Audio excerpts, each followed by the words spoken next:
Besides, like Mighty Morphin or something. I really liked the Dino Charge. Yeah, that's the one with Coda, right? Yeah. I really like him. I was like, I want to be a caveman, fight and be a good person. Yoshi's a good guy. Yeah. And what about you? Because I heard that Jackie said she liked RPM. I guess. RPM was really. That was actually. That was that's my really favorite good too. as well. RPM, and I watched Dino Charge and Ninja Steel. I think RPM was like the most I think the acting was really grounded and really real. I love the look of it, how it was filmed. It was a little darker, the sets. Like post-apocalyptic. Yes. That red tint. I dug it too. It was like Mad Max almost. Yeah. There's a Green Ranger show. Really? That's insane. It is insane. For Insane. real? If there was a Green Ranger showing up, what would you want that Green Ranger's animal to be? Oh, what would I want? What should, like, if there was? If there was, let's think of the green animals out there. There's a frog. There's a What frog. to frog, choose? right? There's chameleons. Yeah, there's chameleons. Help me out here. How to choose? Please. He's my dad. Alright, Devin, this is what you gotta do. You gotta follow the Illuminerdi on YouTube, Facebook, and Instagram, and check out theilluminerdi.com for all Power Ranger news. That's how you defeat Evox. Besides, like Mighty Morphin or something. I really liked, Hi, I'm Christina Ho. I play Betty on Beast Morphers. Hi, I'm Abraham Rodriguez, aka Baby Baby, aka Nate Silva, aka the Gold Ranger on Beast Morphers. And follow Cosmic Hi, I'm Christina Ho. I play Betty on Beast Morphers. Hi, I'm Abraham Rodriguez, aka Baby Baby, aka Nate Silva, aka the Gold Ranger on Beast Morphers. And you should follow Cosmic Protector on Patreon. Hi, I'm Christina Ho, and I play Betty on Beast Morphers. Hi, I'm Abraham Rodriguez, aka Baby Baby, aka the Gold Ranger. Oh, I already messed up my intro. Hi, I'm Christina Ho, and I play Betty on Beast Morphers. Hi, I'm Abraham Rodriguez, aka Baby Baby, aka Nate Silva, aka the Gold Ranger on Beast Morphers. And you should follow Cosmic Protectors on Patreon!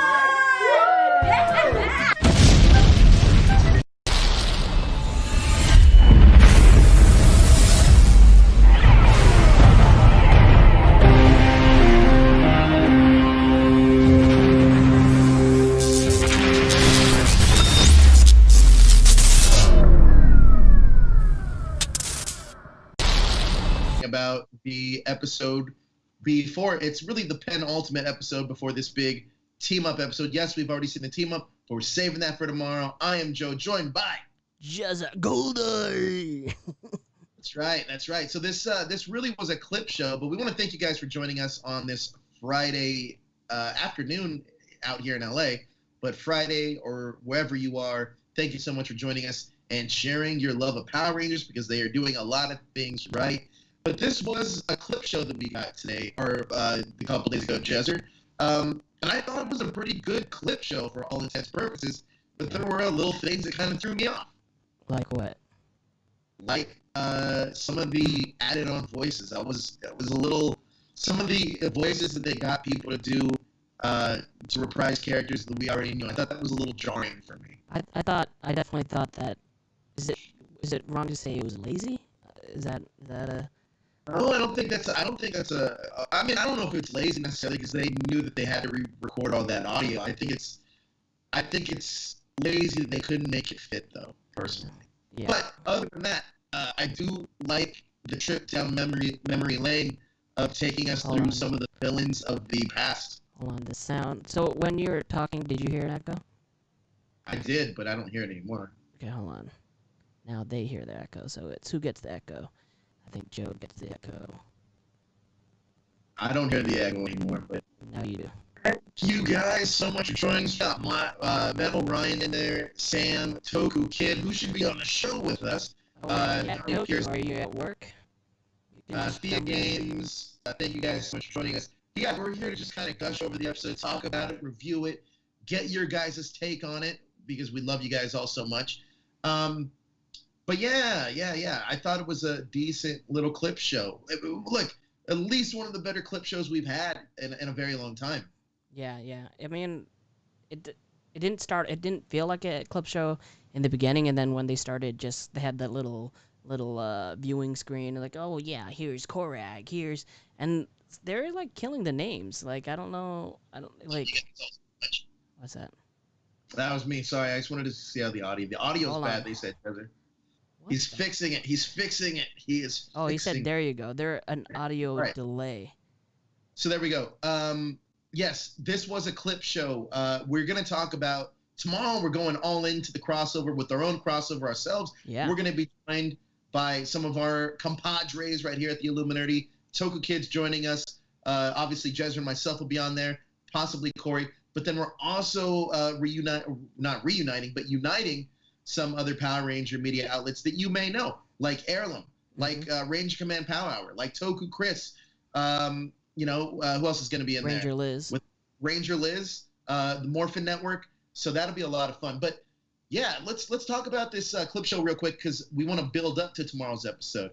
MJ Spud is already saying, he says, I did enjoy the episode, but I did think the voice did put me off. That's, I think, my same feeling about that episode. Even, you know whose voice also annoyed me in the episode was Zed's voice. Like, it wasn't menacing. It was like, hey, I'm Zed. Yeah, okay, yeah, here, we're gonna give you a gift and blow you up or whatever. It really threw you off. It really threw you off. Oh, Toku Kid says, didn't Kyle Higgins talk about how the audio archive episodes wasn't separated into different tracks, so they had to dub like they had to in this episode? Yes. So yeah, Kyle Higgins. I don't know why I said Chiplin, but Kyle Higgins said that it was recorded differently. Like, I mean, and you have to take into consideration 20 years of 20-year-old footage. It's hard to remaster that, and I don't like. It takes Disney years and years to remaster some classic films, and I highly doubt that Hasbro is going to put that type of money or those type of resources to remaster some of these clips for one episode of Beast Morphers. You know what I mean? It makes sense why it was just easier for them to try to redub it. But if they were gonna redub it, they could have at least found some like sound alikes, you know?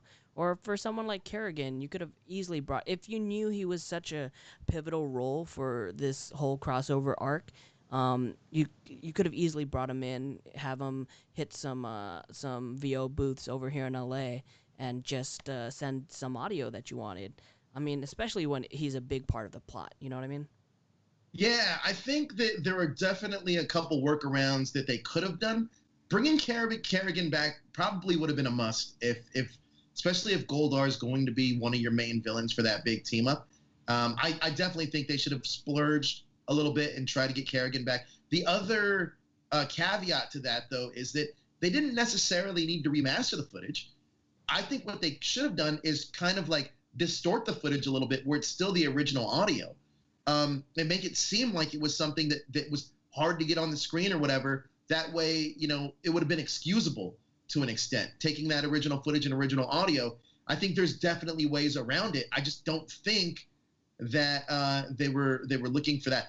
But with that being said, I think that it was pretty cool to go back and look at some of these old classic villains because, man, I was down that nostalgia train when I saw the Psycho Rangers or Korag, and some of these other guys. I thought that was really cool. King Mondo, you know what I mean? Like, that was really cool. A nice little payoff for longtime Power Ranger fans and a great way to lead us into the big team-up episode. Yeah. I know a lot of people are talking about the team up episode. Just save your energy and bring it to the show tomorrow.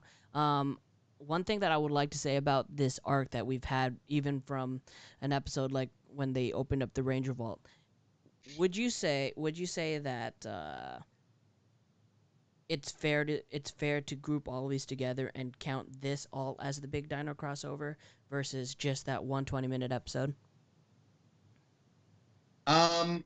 And so the way that I kind of look at this is unique because I was actually thinking about writing an article about this, about how the last, I think it's four to five episodes has been the best 5-parter in Power Ranger history.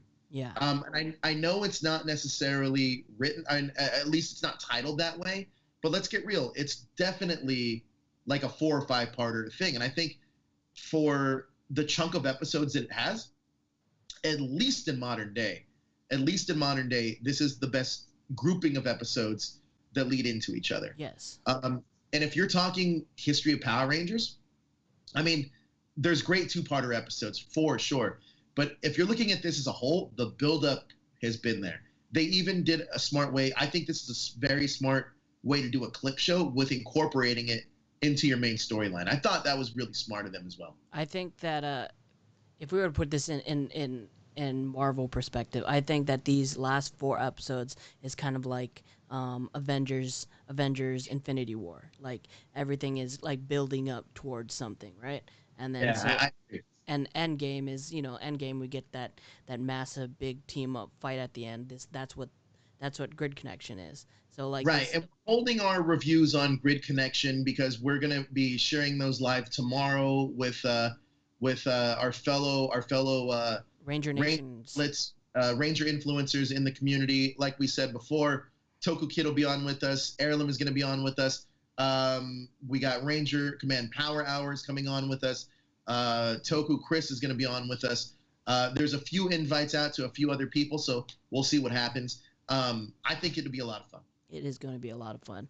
But going back to this episode and episodes prior to this, I think that they did all these like setup things really subtle. Like they had like with each episode they had like a main storyline and a storyline, but the B storyline, every B storyline of each of those episodes was all connected to the big crossover, and I think that's amazing how they did it. I think on the credits I saw a lot of it was Simon Bennett. So Simon Bennett had a big hand in trying to form these. When was the last time that you had an arc like this for like a crossover or for just a Power Rangers arc in general? Like if you're going through the seasons. Honestly, the only one that I could really think of, honestly, is the Psycho Rangers in space, but that wasn't a team up episode.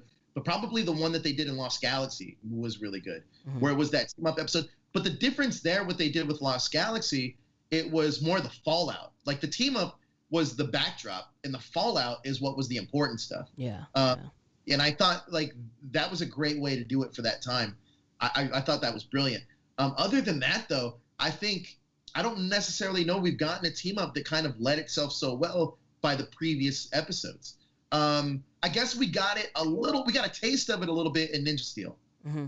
Yeah. But it was never fully fleshed out. And I think here we definitely got it a little bit more fleshed out. I love the episode that just was with the Dino Charge Rangers personally. Yeah. I thought that episode was brilliant. And even as a clip show, like I thought this did what it needed to do to advance the story, but and this is what I'm saying with Power Rangers. It did enough to advance the story, but it was a payoff for us longtime fans to be like, okay, you remember these characters? Well, we're going to put them into the show just to make you remember that they are still canon and anything can kind of happen. Even though we already knew who was coming back. Yeah. But it's still cool as a payoff to see that. For the ambition that it tried to achieve, I loved it.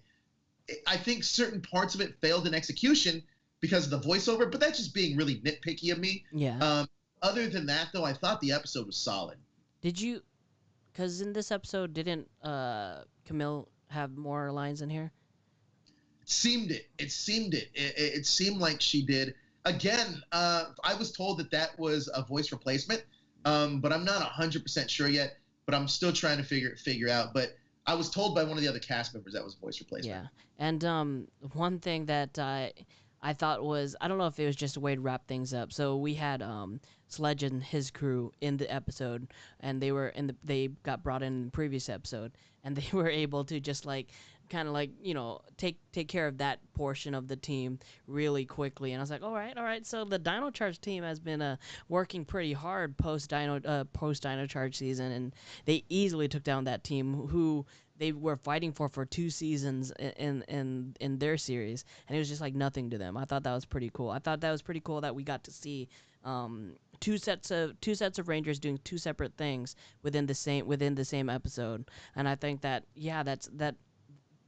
the fact that they can do that makes me hopeful for future seasons that have bigger teams outside of like the five max team that we have in Beast Morphers. So that is a positive that this writing team can take chances like that, and that's something I have to commend the writing team to do that they're doing is they're taking chances with a lot of this stuff, even just bringing in props from the Ranger Vault or bringing in characters, bring in Keeper back and all that. I think that was pretty fun for them to do, and it makes me hopeful for future seasons, and hopefully we end Beast Morphers with a bang and maybe give us a little bit momentum going to Dino Fury. One of the things I love too about episodes like this is some of the fan theory that could come out outside of it. For example, Hurricane Gold says, I think the remastered reanimated versions are weaker than the original. It's a great theory because, obviously they don't hold as much, I don't want to say clout, that might be the wrong word, but they definitely aren't as menacing as the originals. But it is an interesting theory, and I think this is definitely something to keep an eye on. And now that we know that this technology of reanimating old villains is available, I mean, who knows what we could see for the future team-ups. Obviously, some of that's going to dictate on Sentai footage. But you know what? Maybe we need a good old-fashioned American footage to an American original episode with team-ups. I think that would be pretty cool as well. Yeah, and I mean they did that a lot. They did that a lot this season as having like civilian fights and American-owned fight footage. I don't know if it's because a lot of the footage that they had from Go Busters was harder to translate or they harder to do, so they had to film their own. I think that if Dino Fury does that and they do a lot of their own fight scenes and their own stories with just the suit actors and what they're given, I think that it would be beneficial to them and they won't have to rely too much on Toei on that side. So that's pretty cool. I saw someone in the chat says, "Who cares about voice dubs?" I mean, when you're JG, when you're pulling from an archive of all these great villains that a lot of people have grown up with, a lot of you connect to certain voices, like people like that did Bugs Bunny or I don't know, Doug or the Rugrats or something. When you hear someone else do the voice, there's a disconnect. So I think there is an importance to try to replicate or try to emphasize into the voice acting side of it, because it's part of the character. Like, it's not like these villains are just suit actors, and the thing that brings it all together is their voices and their their personalities. Like Joe was saying in the past mini wrap-ups ago that he enjoyed Ryjack's voice acting because it really brought the character to life. When you're like, if for example, if you were to go to like Chuck E. Cheese for some fucking reason, I don't know why, and you just see a dancing mouse walking around and just not doing anything, not talking, it's like it's a soulless character. When you add like strong voice acting to some of these suit actors, it really brings it full circle. So yeah, I totally disagree with you on that one. Who cares about voice dubs? It's important.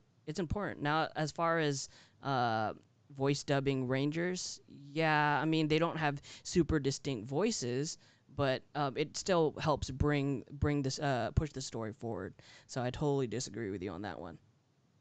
Yeah, I gotta agree with Jezra on this one. I think the voice acting is some of that stuff is iconic. If it weren't, then you wouldn't even know somebody like a Robert Axelrod or Axelrod or Barbara Goodson or some of these other classic Power Ranger voice actors, or Eric Kerrigan for that matter.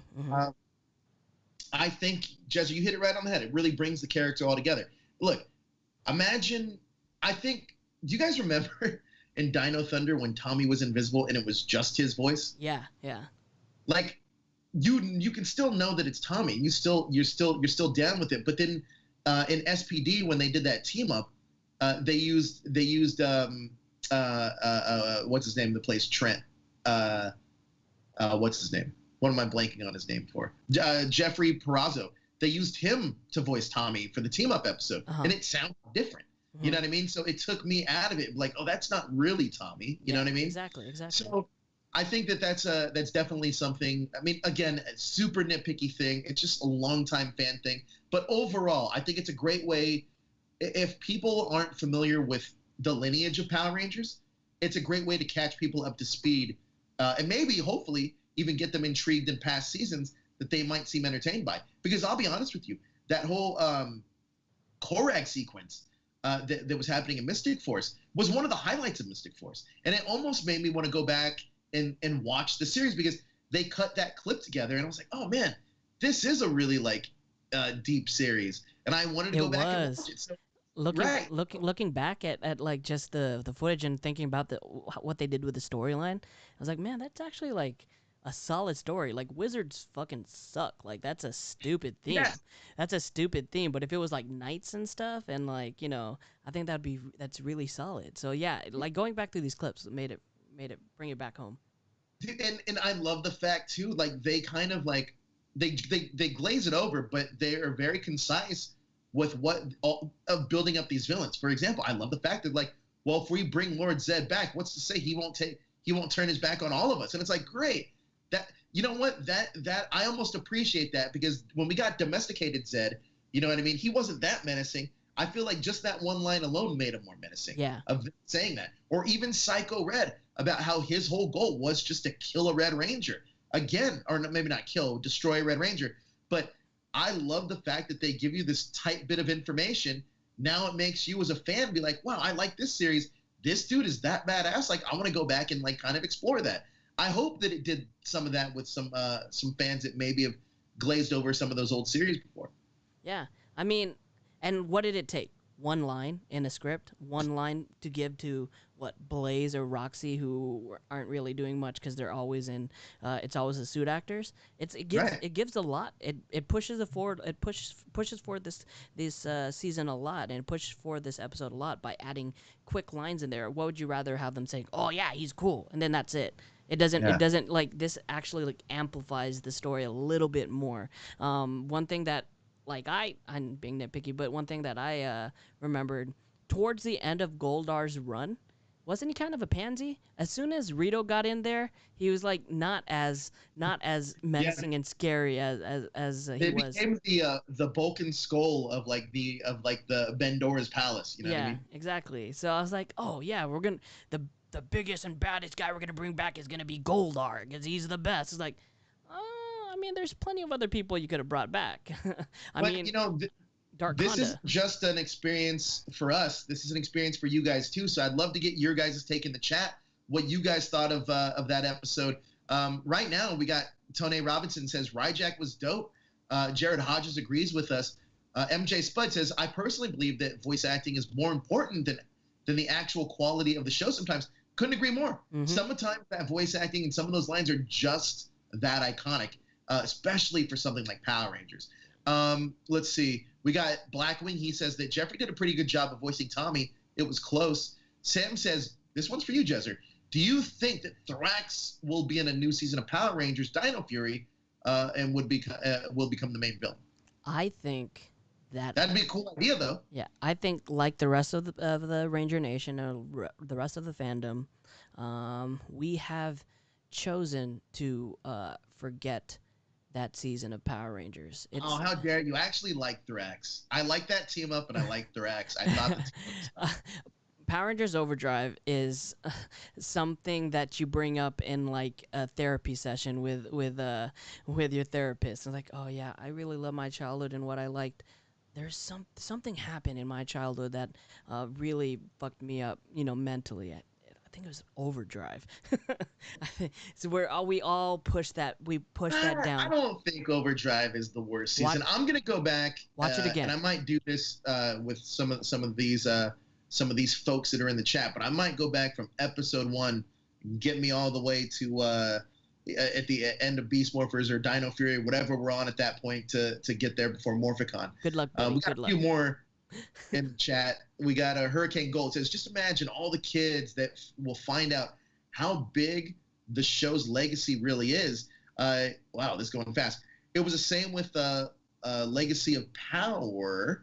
to me as a kid. I agree. I think that episode is one of those ones that kind of like let you go back and make you remember some of the great parts about Power Rangers. Flash says Thrax was a great villain. I just wish they handled him better. I couldn't agree more. Yeah. Couldn't agree more. But I mean, so like we were talking about Beast Morphers, if you take Overdrive and you take Once a Ranger out of the equation, does Overdrive still hold up? There's a lot of people in here is like, oh, speak for yourself, Jezzer, and then JG says I like Power Ranger Overdrive. Yeah, JG. Well, your credentials have already been ruined when you said that voice acting is not important to the series. So I don't really take that into consideration. You know. I definitely don't think Overdrive is I got to go back and watch it. One season I looked over and is actually decent is Jungle Fury. I like Jungle Fury. Well, this is where we disagree because I didn't like Jungle Fury. I enjoyed Jungle Fury a little bit more than I liked Overdrive. I did. Like Overdrive was just the actors were just all over the place. The story was just all over the place. The suits looked amazing. The Super Sentai was decent. I wish they would have just kept closer to that. But Look. Overdrive, in theory, like had a cool setup. It was I think it was a new thing that they hadn't really explored with that team. I thought the setup was really cool. I know that a lot of people were turned off by the IMAC thing, but it was it was original at the very least. But I have seen Jungle Fury and I watched it, and man, I'm telling you, for me, that was the hardest one to get through. Overdrive? No, Jungle Fury. For me personally, I think it has some highlights in it. I definitely think that like the Jared stuff is really cool. The Camille stuff is really cool. I thought that stuff is really cool. I like the Spirit Rangers. I even like RJ being the leader, but I don't like that he like kind of gives that up. I like RJ's character a lot too. Yeah. But I can't get into their White Ranger, Dominique. He was not one of my favorite Six Rangers. Overall, I think that cast is solid, but somewhere in the story, it kind of lost me a little bit. And maybe I just got to go back and watch it. Yeah. But yeah, man, I was into Overdrive. I mean, I'm sorry, I wasn't not into Jungle Fury. Then again, I was binging season after season after season of Power Rangers. Yeah. So it was a lot easier for me to like disregard it. Yeah. If for a lot of people that don't know, before Joe jumped into the Ranger fandom, he had to do a super fast a crash course on it. So he watched like pretty much 20 years of the series to catch up to what season did you have to catch up to? At that time, I had to catch up to. I had to get through Samurai. Oh, to get to Samurai, yeah. So I had to get past Samurai. Catch up to Samurai. Yeah. So you had a crash course. So like some of the seasons you had to just. Wait, time out. I never said Jungle Fury is the worst season. I have not stated that, so I don't think it. So I'm just saying that I don't think it's a great season. But I'm gonna go back and revisit it. Maybe I'm gonna hold those judgments because I know I take a lot of heat for this, but I also don't think the Time Force is one of the best seasons that everyone says it is. My personal opinion. I think the season is just fine. Yeah. But I think some of the themes explored are really cool. But if you take a deep dive into that season, I don't think it's as good as everyone thinks it is. And I think inherently, the Rangers are on the wrong side in Time Force. Yeah, and you have an article on the website about it, putting in perspective. For me, if you were to put it all down, what season would you say is the worst season within the whole franchise? Samurai. Samurai? Yeah. Despite having such close connection to the Super Sentai counterpart? I think that did itself a disservice, honestly.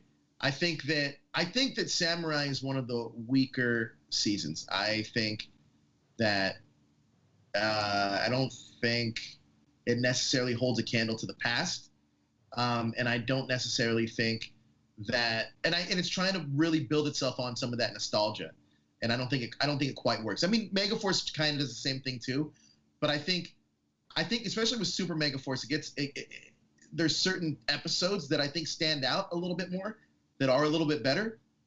But if you ask me to remember one episode of Samurai, I couldn't. Flash says, "Hey Joe, Jezzer said on Monday Dino Fury will be one season. What are your guys' take on that? And will the contract be renewed? Will it be a 30-episode season? What do you guys think? I think it's a little fast to say that it's going to be one season right now. I think that on Monday I said, just to clarify, you can go back. I said that they have not renewed their contract, so it might be one season. So just so put that in perspective. We'll have more on that story later on. We just got to dig up some more information. Look, right now, the future of Power Rangers is going to be what it is, but I just want to bask in the glory of all the goodness we're getting from the show now. Because I feel like it's very easy for us to be jaded sometimes as fans, and very easy for us to kind of shit all over the show because sometimes it's not doing what we want it to do. But right now, I can't do that because the show is pretty good. Solid for what it is, yeah. For what it is, I really think Beast Morphers Season 2 is living up to the expectation that most people had for it, even with some of these smaller setbacks. Yeah, I think that's fine too. But hey, we're all fans, right? We're all fans, and we're all talking about our fandoms. Hey, quick question for you, Jezzer. If you were a part of that villain team wanting to reanimate a villain from the past, which villain would you choose? You got to take the good with the bad, though. So if you know if he's badass, but he's gonna betray you, you got to take the good with the bad. Oh, that is true. That is true. Same thing with the chat. I want to know who you guys would want to reanimate. Oh man, that is a good question. I'm going through the series. I'm going through like all the epic villains that we came across. I want to say, there is that treacherous side. I want to say Dark Conda. Oh, that's a great choice. I want to say Dark Conda. I mean, if you take into consideration that they do have those collars that can put on them to keep them in track, Dark Conda was just a badass villain. Like he was just a badass villain, and he was smart. But I want to say Dark Conda. So I think I'm gonna go with Ecliptor to kind of kind of go against it. I really think Ecliptor, he has a sense of honor, so he's not really gonna betray you. And he's badass. So I think that would be my choice. But we already got some of these in the chat going strong. Flash says he'd bring back Vengex. We also got Kawaku says he'd bring back Mesagog. Heirloom, Korag would do it for him. We also got Jared says Mesagog, Darkonda, and Zeltrax. Time out, but Zeltrax technically is Snide. Zeltrax is, yeah. So they did bring it back. Tony Robinson says Deviant. We also got, so there's a lot of good ones in here. I think that would be fun to see. You know what? We always talk about the Rangers teaming up. I want an episode where all the villains just team up. Yeah. and just take out one of the Ranger teams. We got that in the beginning of Power Rangers in Space, right? Where they had like this long table and stuff. That was actually pretty cool. I really like that, actually. What else they say? They said Zanaku from Wild Force. Well, Zanaku from Wild Force turned into the another Power Ranger, Merrick. So it kind of defeats it.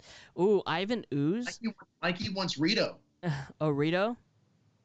Oh, Rito and Goldar together? That'd be funny as shit. I love this answer, too. Trakina. We have that from Hurricane Gold. Ooh, Trakina was badass. She really took it to the team. Like, she was just like... She really... And you know what about Trakina? What I love, going back and watching... highlight of... Because now that I think about it, because I was just talking to Josh, because right now they're doing their watch through Power Rangers in Space, and he likes the season. But he did make one great comment, which I didn't notice when I was watching it back when I was younger. But it was the show doesn't quite know if it wants to be serialized or episodic. Something just fell in your background. Yeah. So they can't. It doesn't really feel like they figure that out. However, in Lightspeed Rescue, or not Lightspeed Rescue, in Lost Galaxy, I feel like they hone in a little bit more on the episodic storytelling, and it becomes more serialized. And I think one of the coolest transitions they do in that whole season is that Trakina is kind of like a princess. She doesn't want to get her hands dirty. She's, everybody else does everything for her. It's really her dad that's doing everything. Wasn't Trakina, wasn't she Lost Galaxy? Yeah, that's what I'm saying. Oh, yeah. So her dad kind of does everything for her until you see her train, and then she becomes a straight up badass. Yeah. Trakina is a great choice. One of the best Power Ranger villains in history. I'd love to see Trakina back. Yeah, She's great. she did the whole cocoon thing and came out of it even more menacing than ever. God, Trakina was so cool. That was really like just So thinking about like, I mean, if you go like season by season, I mean, even Rancic really wasn't a villain. Like he wasn't like honestly, like you're saying about Time Force. If you put it in perspective, like a lot of like it gets really political with Time Force. You know what I mean? Like gets really political. I was watching Demolition Man earlier, and Dennis Leary's character, they were looked at as the villains because they lived underground and didn't want to be part of this utopia world, right? So they were looked at as the villains, and that's kind of the same thing with Rancic and his team. So yeah, I wouldn't consider Time Force having a true villain other than themselves. I completely agree. And I think that's such a interesting concept. See, this is why I'm so excited about the Cosmic Protector things, because we can explore that. But also an interesting concept too is like for all the good that SPD is doing, it just takes one bad move for that whole organization to become corrupt. And I think that's very interesting. And I think they explore that a little bit in Legend of the White Dragon. That's what it's called, right? Legend of the White Dragon? No. Yeah. Which one? What is it called? The book, the one about Tommy where he's older. Oh, Soul of the Dragon. Soul of the Dragon. Sorry. I think they explore that in Soul of the Dragon because you can see that Tommy has this like underlying issue with SPD, or at least the way the SPDs ran. Yeah. So I think that there's some fascinating things to explore. I would also love to see a season in So there's 2 seasons in Power Rangers that I want to see. I want to see one that takes place in Stone Canyon, because I feel like that's a city that they leave you with that I think a lot of lineage can be brought back. And this time, Angel Grove is the crosstown rivals. If they ever go back to high school, I want Stone Canyon to be the focus city. And the other one is I would love to see a season take place in the SPD era, but not necessarily a part of SPD. You're saying like what is it? Doggy Kruger's allies on the other side, like on the other part of the world? Well, kind of, but I would like it still SPD to have a presence. They could be like police officers, whatever they do. But I want the Ranger powers to come from something independent in that world, but SPD still has a presence there.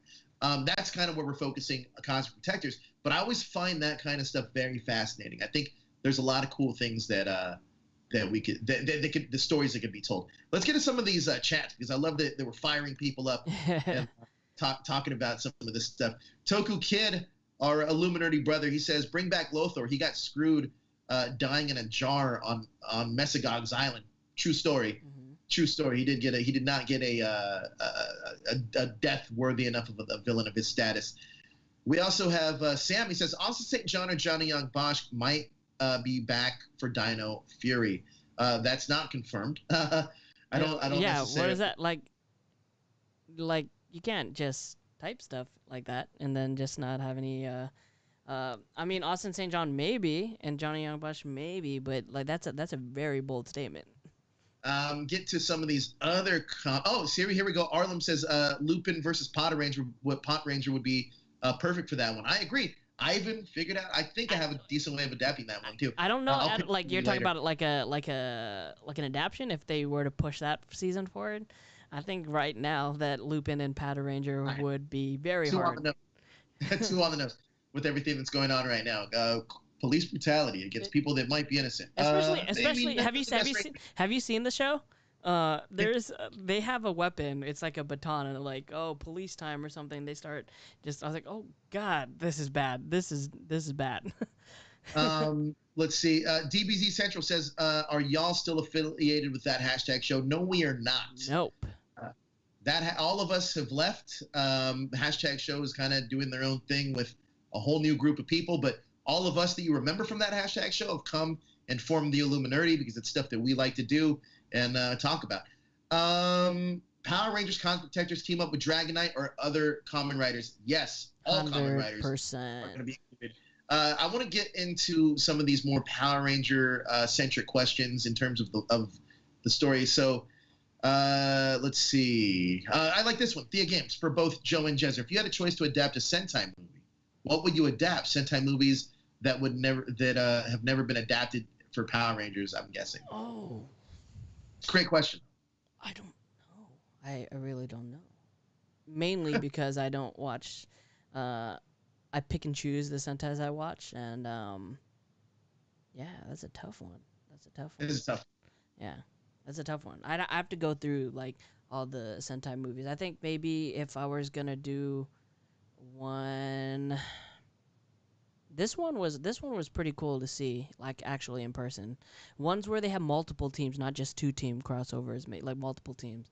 So yeah, honestly, if they were to have done the Megaforce one the way it should have been done, it would have been amazing. Because I think towards the end of the episode or the movie, they had all the Zords together, and that was pretty cool. This is interesting. I love this debate here. Daniel Romano says SPD couldn't be made today either. It literally says on their helmet, police. They would be defunded today. Same with Lightspeed, Time Force, Season 3, Zeo, all couldn't exist today. Well, here's the thing. Police isn't necessarily a bad thing. It's it's like I don't know. Once you get into that mentality, then it's then that's when things get a little messy for you. Well, look, I'm not the biggest fan of the police, but I mean, I can't speak about everybody else, but it is a hot topic subject that I think that a brand like Hasbro would want to stay with. Have you seen the little memes of people defunding Paw Patrol? No. I was like, that's when things get freaking ridiculous. Let me ask you guys a question in the chat. Also, I want to ask you, Jezzer, if there was a season you could revisit, saying that, let's say that we have Dino Fury, and let's say the season after is kind of like, okay, we're going to revisit an older season and see where everybody is now, and kind of play that season out. What season would that be that you'd like to revisit? And play it out. Chat, please. Like a Sentai season we haven't touched at all?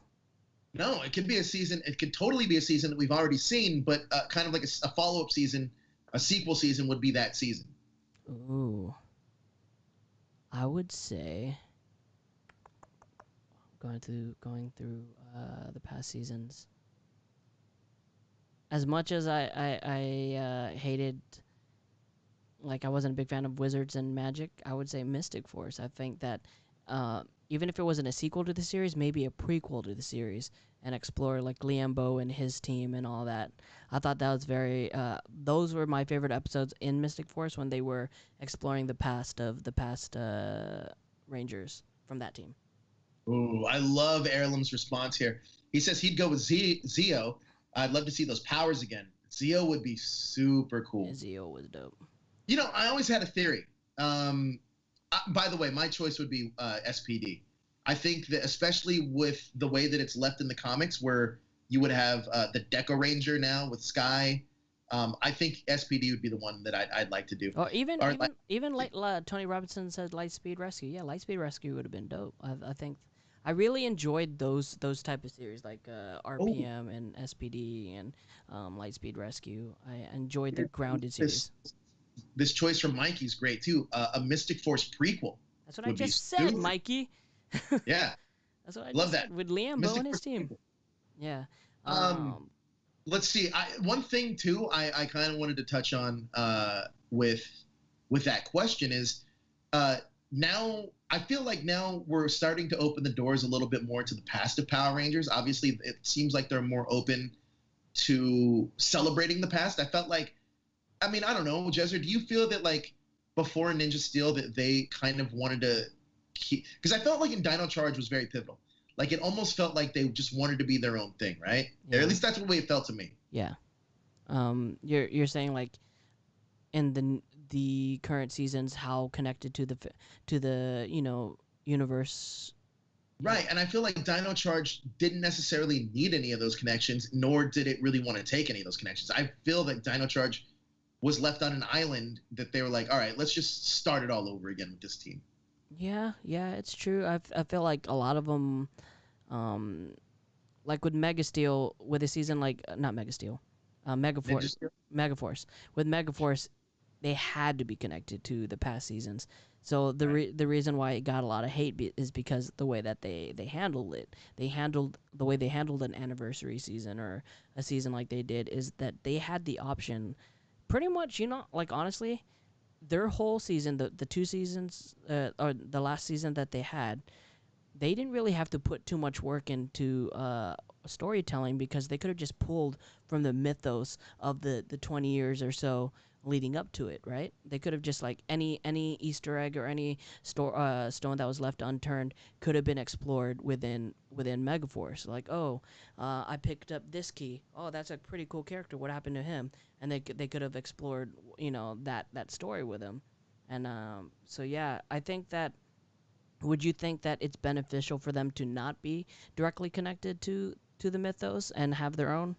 I think it's easier to be connected to it. I think it just lends itself so well for so many other things that kind of follow it.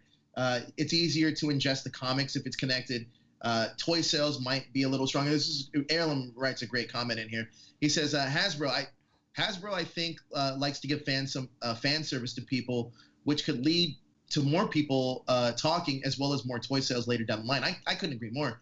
I think that, like, I almost will guarantee you that at some point there is going to be a set of Red Rangers that it's going to come out together. It's going to be Austin or Jason, Devin, and Tyler, and maybe even Connor of a set together that would commemorate this episode. I almost can see that happening. I could see that happening too, and I could also see. Remember, one of the lines we said that Goldar was going to be in the set. What if it's not? What if it's not the old Goldar? What if it's this Goldar? That would be awesome. Yeah. That Goldar Maximus. Yeah. Yeah, because since Goldar Maximus played a huge role within this arc, I mean, why it only makes sense. Why are you gonna re-release a Goldar toy that's still accessible to people if they just go over to GameStop? Like why? What's the point of re-releasing a Goldar like that? I completely agree with you. You know what? Something else. We were just talking about other things we'd like to see, and I'm not necessarily saying this is the team I'd like to see. But one idea in the past I always had for Q Ranger, besides Cosmic Protectors, was called Power Rangers All-Star, where it'd be one rookie, which would be one of the Rangers, but the rest would be compiled of All-Star Power Rangers from around all the different seasons. Yeah. Another way to look at that, though, is like I noticed that when we got a couple years ago, when we got Ninja Steel's big team-up episode, it seems like Tommy has his own Power Ranger team that works outside of all the other teams. It almost feels like Tommy's recruited, obviously Catherine, but also I think it's Wes, TJ, Gia, and Trent. I think that 6-person team is Tommy's like little legacy team that kind of goes and does things. Just based because they were there on both crossovers? Yeah, but they're also there with a lot of the other things that they do together. For example, like obviously they have that crossover that they did with the Street Fighter, right? Because Gia was in that. It just seems like and when Tommy appeared back in the Megaforce team up, it was with TJ and Wes. So I feel like that team is their own like little like off the grid Power Ranger team. It seems like, no pun intended with that off the grid comment, but it does seem that. Who would Austin's team be?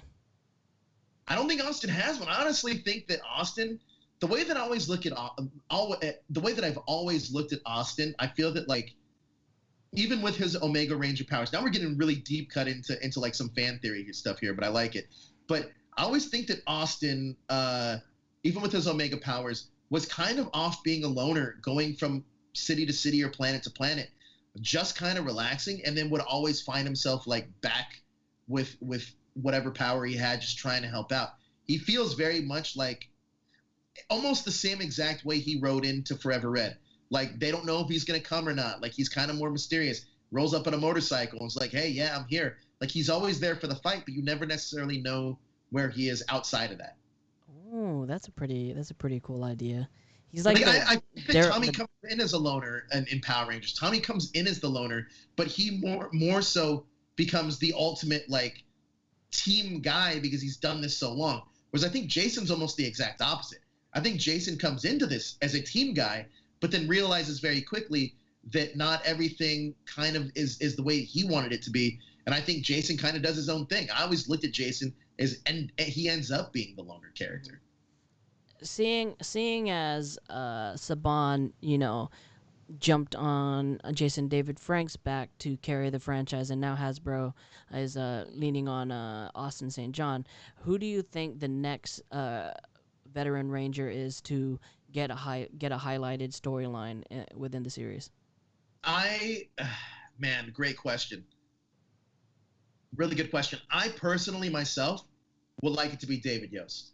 I love the character Billy. I think the character Billy probably has one of the best character arcs of all time, and I think it's such a shame that that Billy or David Yost actually, he leaves the show on such bad terms, and he doesn't even get the proper send off. And I think that he deserves that. I think as for the legacy that he's left, just being one of the best Rangers ever, and so super low key about it, I think he deserves that send off. Personally, David Yost is my choice. That would be a good choice. What about you? What's your choice? Ooh, oh man, if we're going straight back all the way to MMPR, I think Billy would be the best choice, since I mean he was on the team as long or longer than the rest of them outside of Tommy. Martha doesn't like that answer. She's like, blah, no. It's all good. Walter Jones is also a good choice too, because it's been so long since we've seen him on the show. Yeah, but then you put into consideration, like with Walter and Jason and Trainee, they were in the series a lot shorter than a lot of the other Rangers. Like, yes, they're the OG, but then it comes down to. Well, actually, no. If you actually think about it, so they did roughly 60 episodes and then episodes into season 2. That's still more episode-wise than it is for all these current seasons. That is true. But how about for, I'm saying like Billy and Kimberly and the rest of the original MMPR team, or even even Rocky and Aisha and Adam. You know, they put in some hours as well. They did, and I think personally, it kind of. I mean, I understand why they didn't do it, but I would have loved to have seen Karen Ashley back as Aisha. I would have loved to have seen Walter or Johnny back as Adam or Zach, respectively. Mm-hmm. I would have loved to have seen that. I know, though. Well, we'll get into tomorrow's episode tomorrow. We'll talk all about it tomorrow. But there's a few things that I wish they would have done. Obviously, I'm sure all of our expectations were pretty high. But we'll talk about that tomorrow. But at least for this grouping of episodes, I thought it was great. Also, Amy Jo Johnson coming back would be huge, I feel like, too. Yeah. But realistically, that she'd probably be the hardest get. Or, because she's so far out of the fandom that... Well, is there anybody that you'd want to see brought back for a full season?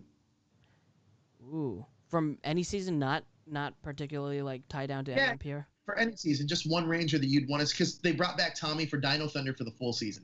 Okay. So would you want to see anybody else kind of brought back in that same vein? Well, usually when I make decisions or when I think about these type of things, there's people that I'd want to see in the season. But if it were to be like a real thing, I have to put that into consideration. So I'm trying to go down the list. I mean, because Andros was such a big player in Power Rangers in space, I think that he'd be a pretty good person to base a story around.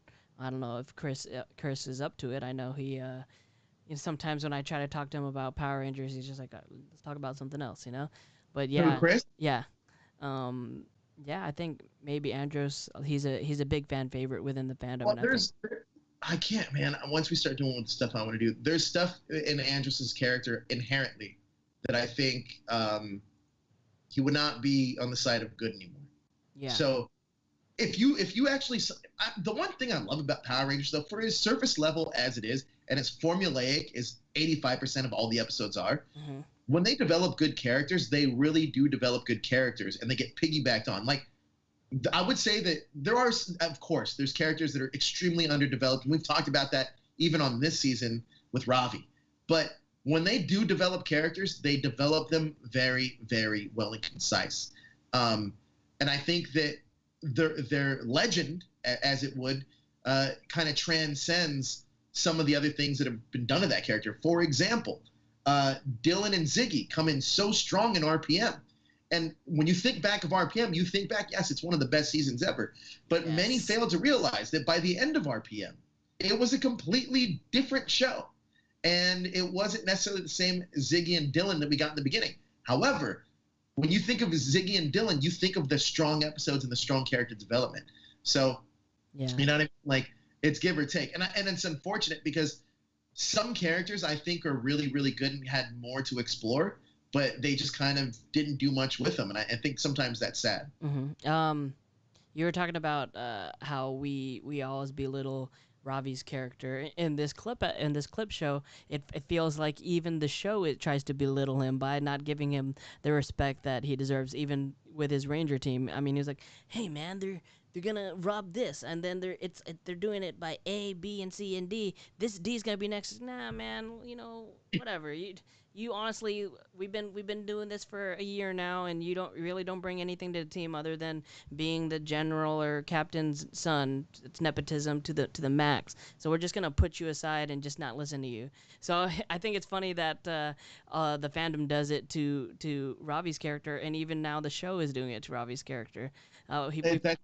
Yeah, life imitating art, man. Life imitating art. Seriously, I think that's exactly one of those things. I would like to explore Ravi a little bit more. I mean, hell, honestly, I'd like to explore Zoe a little bit more too. I feel like she isn't. I think she's such a good, entertaining actress. I wish the spotlight was on her a little bit more. Yeah, she's super funny. Like, I'm getting the same vibe that I got from the Megaforce cast and I'm getting from the Beast Morphers cast.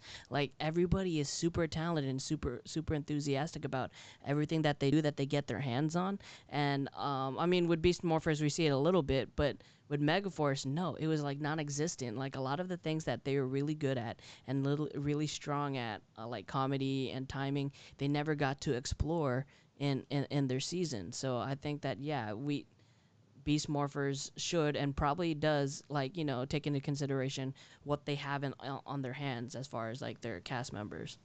Jonathan Zacher, man, he did not get that cast of Megaforce. He really did not. Like, I don't know why they wrote Troy the way they did, because if you meet Andrew Gray in person, he has so many layers to him. They should have really honed in on Andrew as a person and made Troy that. Because I almost would guarantee you that if we would have gotten that, you'd have liked the season a lot more. You would have liked the season a lot more. All those actors on that cast were phenomenal. Great cast. Amazing cast. Everybody from that cast was great, and it's just sad to see how their show was handled. But one positive thing about that is they don't hold that against the series. I mean, they're like, yeah, you know, we had fun with what we did, and we enjoyed being part of this legacy, despite the fandoms always shitting on us. I also think Saban at that point too was trying to still figure out what Power Rangers was and can be. Yeah. If you notice, like, one thing that they did, by the way, one thing that they did in Megaforce is that they made them almost like cartoon characters, where they wore the same clothes every single day, every single time you saw them, because they wanted you to relate to that. Whereas on the flip side, there was I think it was this clip show actually, where Devin is wearing all blue and he's the Red Ranger. I was like, wow, it's so crazy seeing the Red Ranger not having to wear red, and I liked it. You know what I mean? Yep. I don't know. I think, like I said, sometimes the franchise doesn't understand their viewers, or doesn't understand that our viewers' like mental capacity to enjoy things or to understand things. I think if they were to just take a step back and maybe do a little focus group on their viewers and what people like, they might be able to understand how to promote this show, how to make it accessible to everybody, how to make it enjoyable for everybody. There's a lot of like a lot of kids shows that do that, and they don't pander to their audience, and they give them the benefit of doubt of giving them strong storylines. And I think that once Power Rangers gets over that hump, it'll be a more positive trend as what they can do with the franchise. Erlen makes another great point. He says, I think they wanted to destroy the brand at the time and couldn't be bothered. If Super Megaforce was done well, then it would have been the best season ever. I completely agree. If you would have taken this creative team and the mindset that they have and applied that to Super Megaforce, you would have gotten probably the best season of Power Rangers. Especially with your source material being so good with what they got from Japan. It's a home run. It's a home run that what you could have done with it. But I mean, it is what it is. It's the past. That's what happened. I think it would be fun to revisit that team eventually, though. Like, I think it'd be kind of cool to see like what everybody's doing in that. I don't know. Imagine if there was like a season where post credit scene, you get one Ranger, you see what they're doing and being a Ranger for every episode. You know what I enjoyed about RPM is the thing I enjoyed about RPM was not only like the storyline and the direction they went, but how meta they went with some of the things that they're doing. All the conversations that the Rangers had with Dr. K, all that stuff. It's like, why is there explosions? Why is there explosions going on behind us after we morph? Why do we have to say this certain thing just to morph? Da da da da da da. Is this spandex? All that stuff. I think that when you throw that type of stuff into a series and just you're able to poke fun at your source material and the craziness that is Super Sentai, I think that it's funny. And I know they can't do that now because they're trying to aim it towards kids and they're trying to use the show to sell toys, and which makes sense because that's all kids. What all kids shows do is. It's only a 20-minute commercial for them to sell their toys, and that's the numbers that the company brings to like the board meetings. Like, oh, here Power Rangers is doing this for us, My Little Pony's doing this, or Fortnite's doing this. That's what it comes down to. I think one thing that I'm really looking forward to is tomorrow, where we're gonna have our own team up of sorts. We are gonna be teaming up with a bunch of different Ranger influencers and talking about. Grid connection, because we are going to be connected by the grid ourselves, the grid known as Zoom. So that's going to be connecting all of us tomorrow. But Jezzer, I think you kind of hit it right on the head, though. Earlier when you were talking, you posed the question: is Beast Morphers good without all the bells and whistles of this team up and everything out of it? I think we're going to see that if it can hold up to its own standards, because now it seems like with episode 14 we're getting back to the norm. Yeah. And I think now we're going to be able to see, can this still be a good episode without bringing back past cast members or the looming team up. I think now we're going to get back to the nitty gritty of what can Beast Morphers be a good season on its own. Yeah, and I think that only time will tell. Only time will tell. I mean, after this crossover episode and the episode that just aired, we only have a few more episodes to go before the season ends, and then that's when we could finally put the nail in the coffin in Beast Morphers and pass our final judgment on the series. And it's a good forecast to see where the franchise can go after this, for sure. Yeah, and once the season wraps, I think Jazzer and I are going to have some pretty fun things planned for you guys in terms of the Ranger community. We're working on cool things right now, so I just can't wait for us to start getting into everything. And we still have a little bit to go here with some great Power Rangers content. I love it. Before we go, let me pose this question to you, because in our little group, the Illuminati Inner Circle, there was a post that said, "Thank you guys for keeping us up to date with the new episodes, but please refrain from posting it on this group because I want to wait till the season actually airs."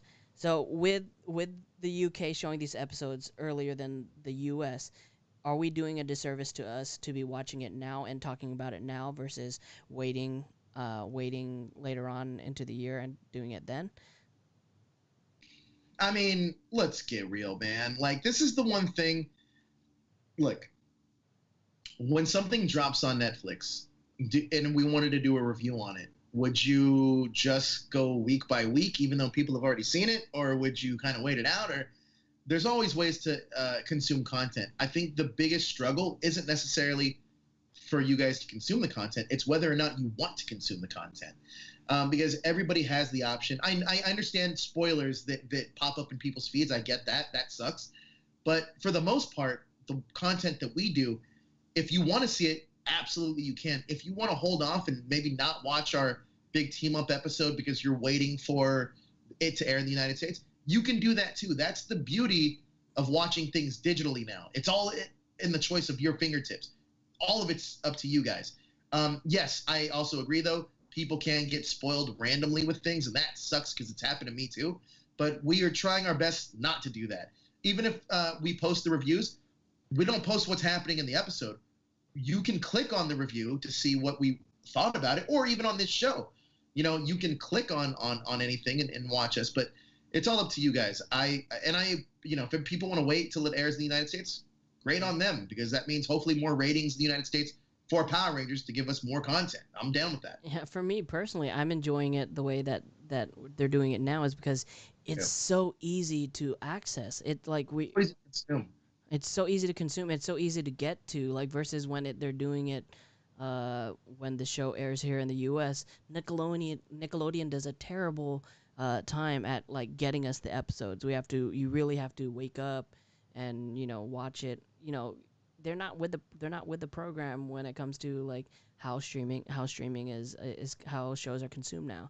People want it when they want it. They don't want to have to be tied down to a TV schedule per se. And I mean, it's not even a great schedule when you think about it. When they place it at, like, you're placing the show at and you're putting it in a position for it to fail.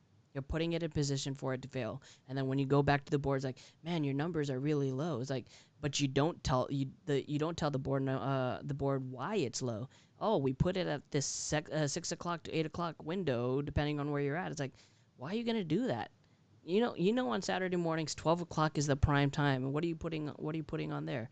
On Nickelodeon, you're putting reruns of shows that have been going on for years and years. Why are you doing that? It makes no sense. Yeah, you guys want a casting update on Dino Fury or no? Do people want a casting update? Flash Blast wants it. Should I just give a casting update? I sent in all my audios now in my video, so they said, yeah, see you in New Zealand soon. I was like, yeah. The casting update is this. Currently, right now, they are they're taking Zoom meetings for people that they've already seen and they really like. So they're going with them first. Self-tapes are still a thing. After the Zoom meetings, they will move into the physical meetings, which is going to start opening up very soon. I can even tell you, I'll tell you which scripts they have going on right now, too. So are you saying that they're picking off from people that auditioned last year? Or people that they know that they like. Sorry, my computer's going to get really low. I have the sides here with Kyle and Alice, female and male Rangers. Let me see what the scene pretty much is. I believe this is a scene. Alice, hey, hit pretty hard. Are you okay? I'm fine, thank you. Don't worry. I think this is a scene that they did from the last auditions. Morphers, yeah. And it's just it's just sides. It's just something that they. Yeah. So they sent 2 scenes. That's one of them. Oh, this is an updated one. Blaster Upgrade is what it's called. Hello Ranger. Let's see. New weapon. This is with Chris and Alex. Yeah. So then we will. I mean, I might post this one because speak to the commander. Or I might post this one because it looks new. So that looks like a new casting site. But yes, casting is still going on. Yeah. And now it seems like they're moving into another phase of this. Heirloom, yes, they are. I believe that they already called you back. You already cast for the next season along with the cup. You're definitely on. Jezzer as well. Jezzer, you're going to be on the next season too. Comedic duo. Yeah. Yeah, they're casting. We already put that out. The casting Zorbin somebody. Yeah. Is going to be a new comedy duo. If they need another Goldar, we can do it, man. So I might post the because this is the April 2020 new site, so I might post that just to get little people information. So everybody turn that into a little bit of an article. Everybody's already like holding on, or like they're grasping for the next vine after Beast Morphers ends. So like as soon as Beast Morphers ends, Hasbro's better have an answer for their fans, like as far as like. Yeah, you know what? Look, I'm gonna have right now. I think that I'm gonna have what am I looking for? I'm not gonna put expectations too high on Dino Fury. With that being said, I'm thoroughly looking forward to whatever they come up with, because the episodes that Simon Bennett has done, I've really enjoyed, and now that he's gonna be the executive producer, I'm kind of excited with what they can do. Now, if everything that I know has been reported accurately, the next season could be really good or it's going to be really bad. So I think that, you know, I'm just not going to set my expectations too high, but I'm excited to see what they do have. Thomas Franco says, so nobody from the Illuminati auditioned for Dino Fury? Of course, somebody from the Illuminati auditioned, and we'll say that she's doing very well. So, yeah, so, you know, I'll just leave it at that. But, yeah, well, hopefully more on that. By the way, Jezza, I got to talk to you when this ends, because if somebody does get cast, I have a great idea for a series. Are we going to New Zealand? Possibly, but I do have a really good idea for something, and I think it'd be really fun to do. But yeah, I think. Listen, I'm excited about tomorrow's episode. Erlem, I'm excited to talk to you finally, kind of in person, through our own morphing grid called the Zoom. I'm excited for Eric Berry and Range Command Power Hour to get in there. I'm excited for Toku Chris to join us with his presence. I'm also excited to be joined by Ranger Liz, Toku Kid, Jezzer, and some of our other fellow Power Ranger influencers. We did put the invite out to a few other people, so hopefully we do have a few surprise guests in there for you. But I can't wait, guys. I can't wait. That's going to be on tomorrow at 6 p.m. and it's going to be an extended stream. So, you know, get your popcorn ready. Get your water bottles or alcohol ready. We're going to have a lot of fun tomorrow. It's going to be our Power Ranger social distancing party. Yes. So have fun with us tomorrow. We're all looking forward to it. It's going to be a lot of fun. And appreciate, Erlem, you're from the UK holding it down for us and going to be doing this with us. I think that's going to be so much fun. You know what time it is over there? It is freaking it's 11:15 p.m. today. So he's going to be staying up to be on the show with us. So thank you so much. He's going to be up at like 3 o'clock. He's not? Yeah. What are you talking about? Because right now it's 11. It's 11 right now, so it's gonna be. Yeah, bro, we still have the same time difference. Like, we're not going on live for another 14 hours. He has a solid. He's not staying. No, up. no. What I'm saying is, like, he has to stay up that day. Oh, I see what you're saying. I see. 2 a.m. call time for him. Yes, 2 a.m. Bar's gonna be closing, and Erlem's gonna be shutting it down, pounding some pints. Now, I don't know if he drinks or not, but that'd be cool. But yeah, I'm excited. Morphin Network too. I forgot about you guys. Morphin Network with my homies, you got to watch those guys. Ryan Buetta and his team are doing a great job over there. They have new Ranger interviews all the time. I can't wait for them to join us too. They are amazing at what they do. This is going to be fun. It is not a 24-hour stream. It is not. It is extended, but not a 24-hour stream. Dude, imagine if we did a 24-hour stream. There's no way we could. Oh man. We could totally do it if we really wanted to do it. But yeah, we're but not. then I do not want to spend 24 hours with you guys and like not have to shower or anything. That's not fun. Well, we would have to switch in and out, but I think that would one of these days we're doing a 24-hour marathon for Power Rangers. Yeah, definitely. Gotta get the coffee going. Gonna get the Red Bulls going. It's gonna be fun. It's gonna be fun, like touching base with all of the Ranger fandom and seeing. Yeah, because the way I kind of like to think of this one is it's us catching up or talking with each other for the first time in a lobby at Morphicon.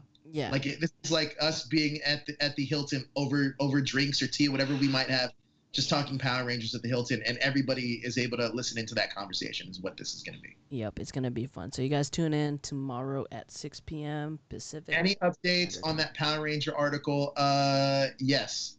Listen, it's a big article. What I mean by big. Oh shit! I totally forgot.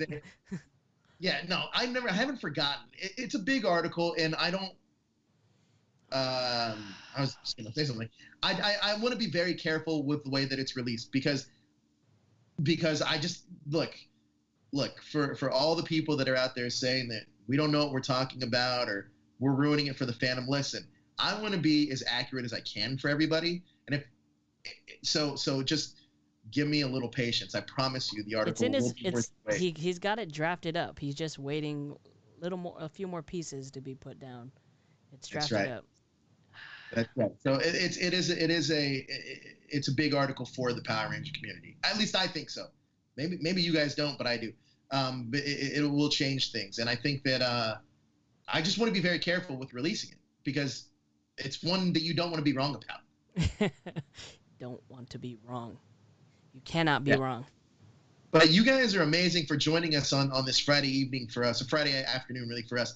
A lot of you guys came in to share your love of Power Rangers, and we truly appreciate it.